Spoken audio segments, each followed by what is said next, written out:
welcome to a like tutorial or like walkthrough or like showing you all about a or I guess you can call it a program. I don't really know what to call it, but basically we're taking you through 20XX Tournament Edition. Um, so how you would normally access this is you'd go into versus mode and then you'd click on name entry and it would boot up. There might be some like first time setup stuff, but it would basically boot up into 20XXTE. But I am using Dolphin right now, and so I can't access that exactly, but this is basically the screen it would take you to.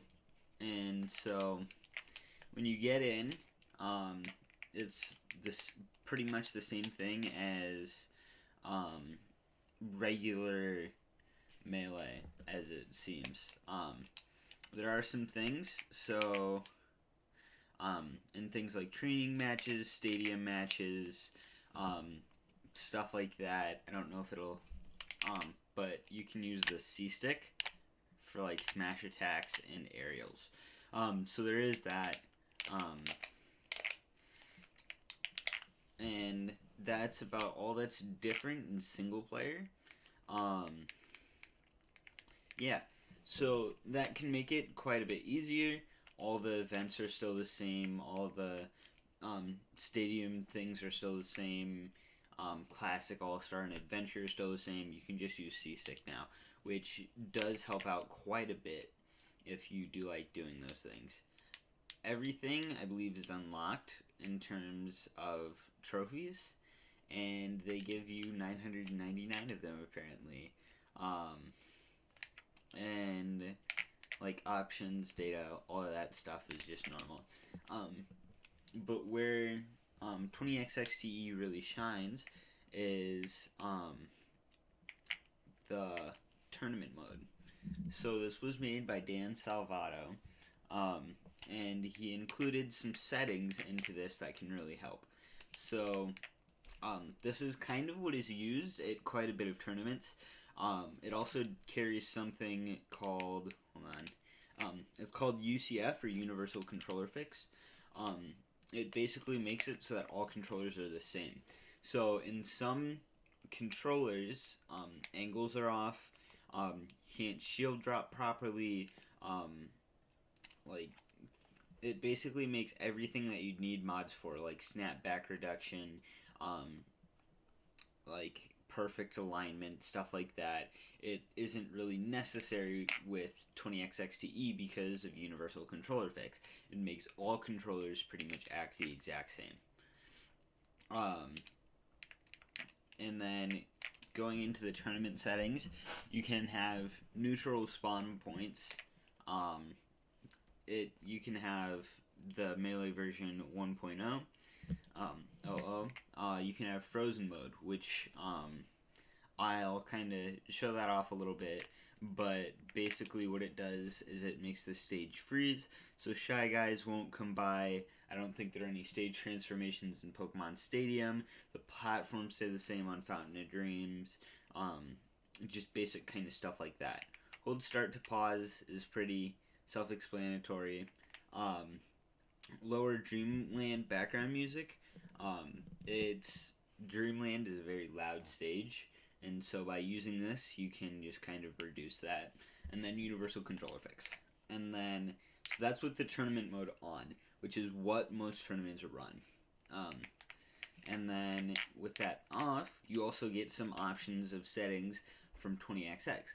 It's not as fleshed out because they wanted to try to fit it onto a memory card that you can use in GameCubes and Wii's to hook up to regular Melee. And so you can use this entirely without Dolphin, without any emulators, anything like that, just on your console that you have that runs Melee.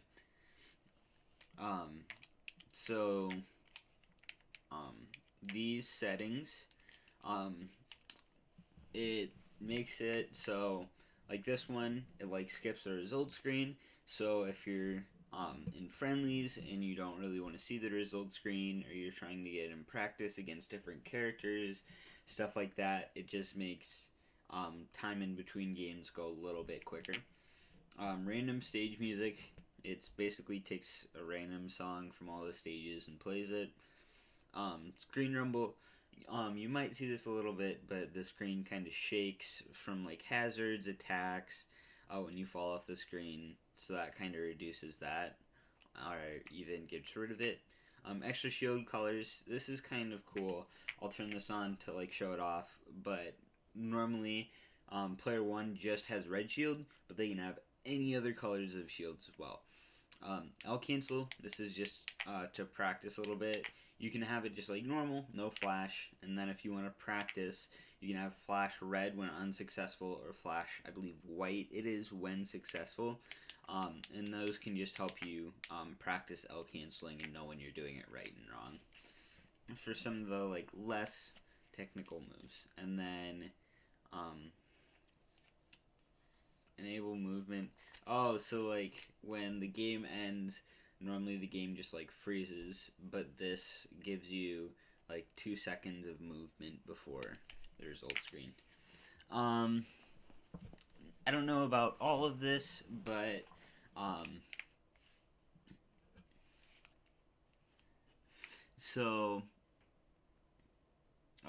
spoof controller plugins make it behave as if controllers were always in, even if they aren't.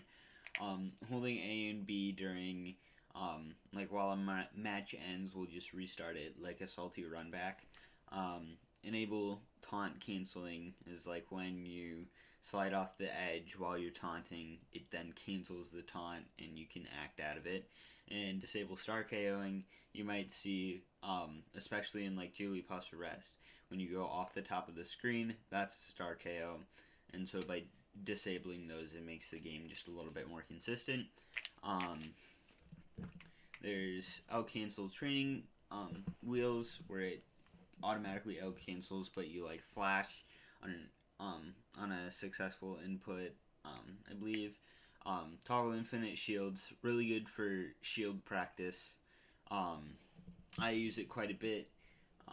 I really like the fact that they have that when trying to practice shield pressure. It's really good.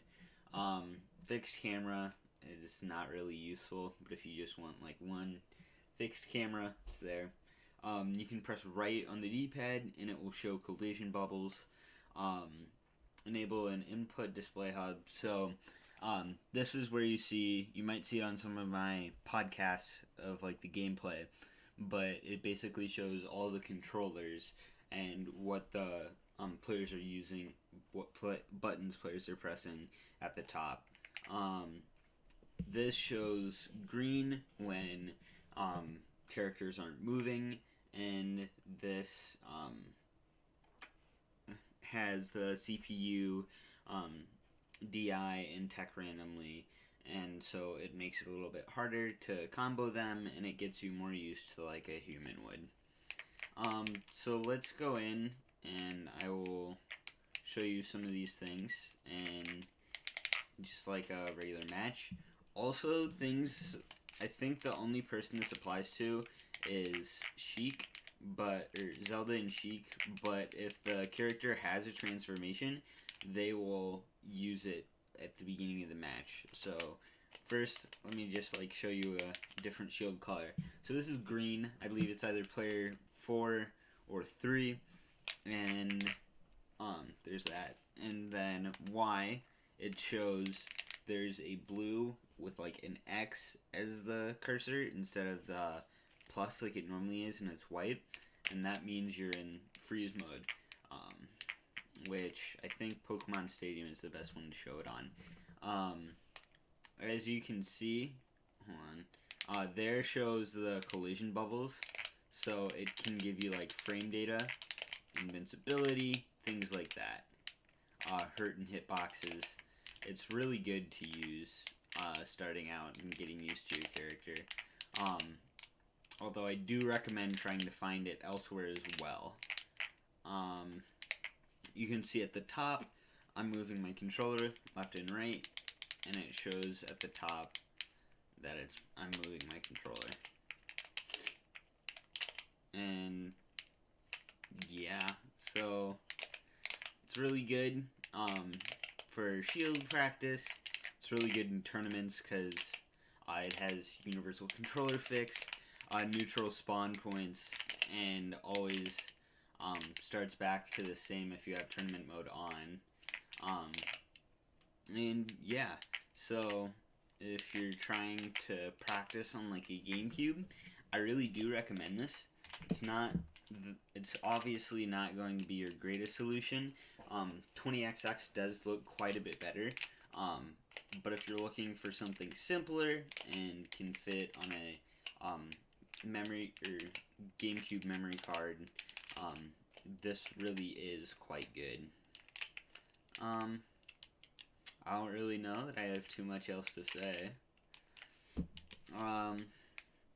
But yeah, so if you want to use this, I believe you go to 20xx.me. Don't quote me on that. There will be a link in the description though, and it will have one that you can use for Dolphin and one that you'd install on like a hacked Wii to try to put it onto an SD card.